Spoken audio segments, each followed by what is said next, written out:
আসসালামু আলাইকুম ভিউয়ার্স, আজকে বাসায় তৈরি করব পাস্তা। এর জন্য আমি পাস্তাগুলো গরম পানিতে সিদ্ধ করে নিয়েছি। এরপর একটা ঝাঁকিতে পাস্তাগুলো ঢেলে নিয়েছি। পাস্তাগুলো আমি ঠান্ডা করে নেব ঠান্ডা পানি দিয়ে। এরপর একটা পাত্রে সস আর টমেটো সস আর সয়া সস একসাথে মিশিয়ে নিয়েছি। এরপর 4টা ডিম একসাথে ভেঙে ভেজে নিয়েছি হালকা তেল দিয়ে।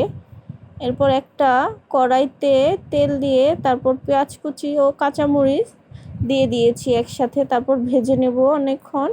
ভেজে নেওয়ার পর এখানে আমি সসগুলো দিয়ে দিব।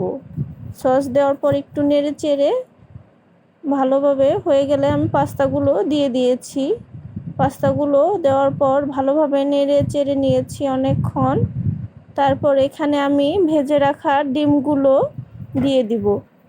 ডিম দেওয়ার পর তারপর এখানে আমি মশলাগুলো দিয়ে দেওয়ার পর ভালোভাবে নেড়ে চেড়ে আমার তৈরি হয়ে যাবে মজাদার ঝালঝাল বিকালের নাস্তা পাস্তা।